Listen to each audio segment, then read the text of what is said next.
नमस्कार, YouTube channel शिक्षालय में आप सभी का स्वागत है। मेरा नाम है Renu Yadav. Structure of atom में एक बहुत ही प्यारा टॉपिक है जिसका नाम है एटॉमिक नंबर। एटॉमिक नंबर क्या होता है, इसको जानने से पहले मैं चाहूंगी कि एक बार आप रिवाइज करें कि आखिरकार एटम का स्ट्रक्चर कैसा होता है। आप जानते हैं कि एटम में एक न्यूक्लियस होता है, न्यूक्लियस में प्रोटॉन्स होते हैं, न्यूट्रॉन्स होते हैं और इस एटम के पास नंबर ऑफ शेल्स होते हैं। अब कितने नंबर ऑफ शेल्स होंगे, यानी कि जिसको आप KLM के नाम से जानते हैं या n = 1 2 3 4 के नाम से जानते हैं, ये शेल्स या ये एनर्जी लेवल्स कितने होंगे वो डिपेंड करता है किसी भी एलिमेंट के एटॉमिक नंबर के ऊपर। ठीक है, चलिए एटॉमिक नंबर जानने से पहले एक चीज और सुन लीजिए कि प्रोटॉन तो न्यूक्लियस के अंदर होते हैं, लेकिन जो इलेक्ट्रॉन्स होते हैं वो इन शेल्स में बटे होते हैं। ठीक है ना। चलिए अब हम एटॉमिक नंबर की बात करते हैं।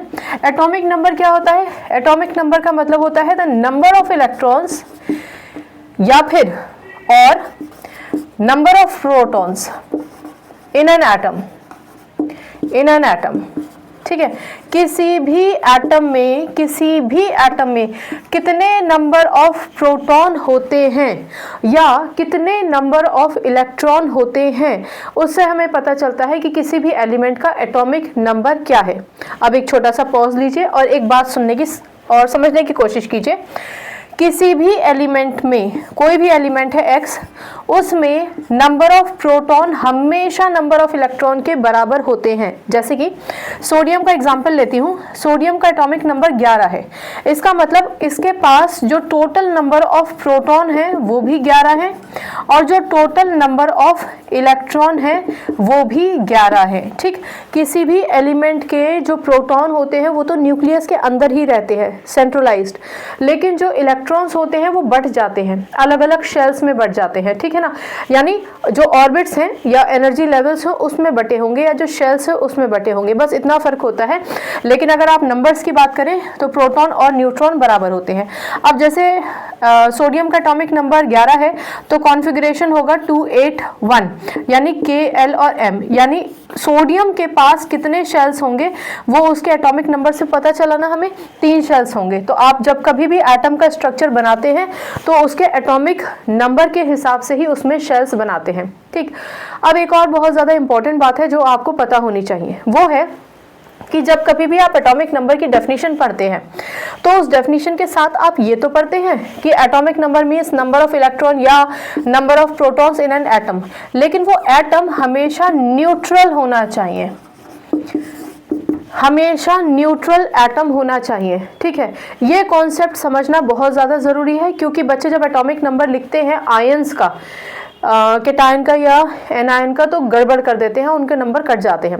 तो एटॉमिक नंबर में कितने नंबर ऑफ प्रोटॉन होंगे वो उसके इलेक्ट्रॉन के बराबर है, आपने समझ लिया। तो न्यूट्रल क्या है? न्यूट्रल का क्या मतलब हुआ? देखिए एक बात समझिए, कोई भी एलिमेंट का जो आउटरमोस्ट शेल है उसमें मिनिमम 8 इलेक्ट्रॉन होने चाहिए। ठीक है ना, ये जरूरी है समझना आप लोगों के लिए।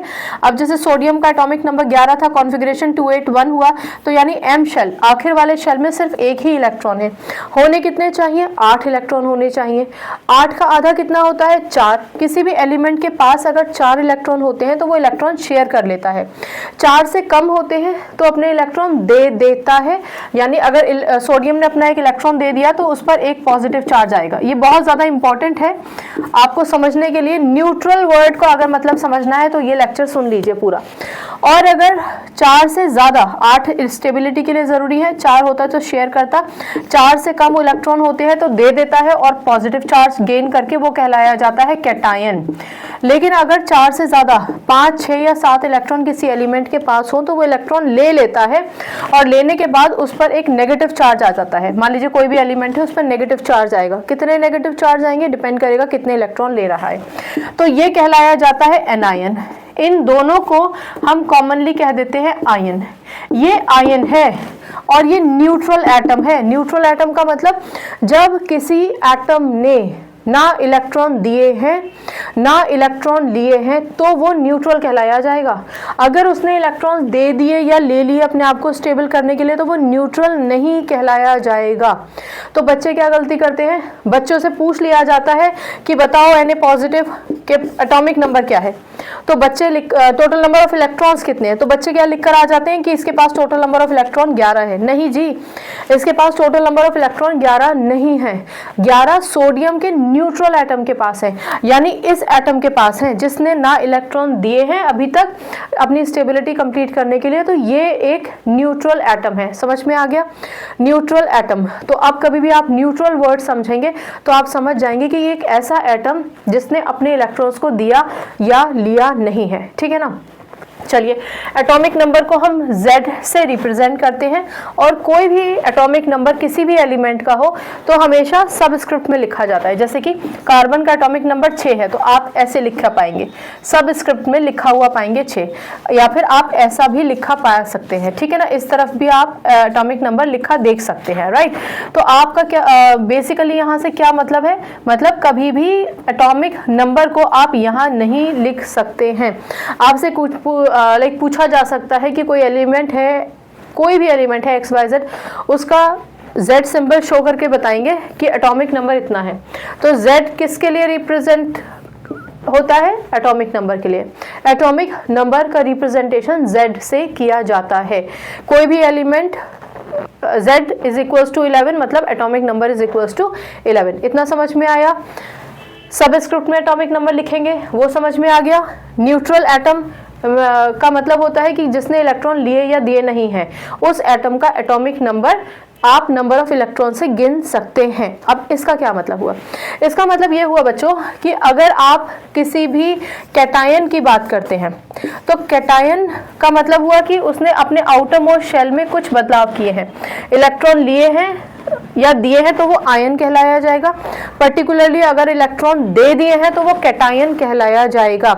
इस स्थिति में कुछ किताबों में आपके पास एक लैंग्वेज मिलेगी आपको कि atomic number is always equal to number of proton, and you should not write down कि atomic number is equal to electron. वो सिर्फ टीचर्स आपको ये समझाने के लिए बताते हैं कि आप ये वाली गड़बड़ ना कर दें जो मैंने आपको बताया था। ठीक है ना। तो अगर आप लिख कर आते हैं कि atomic number is equal to number of proton या नंबर ऑफ इलेक्ट्रॉन, तो आप न्यूट्रल एटम जरूर लिखिए।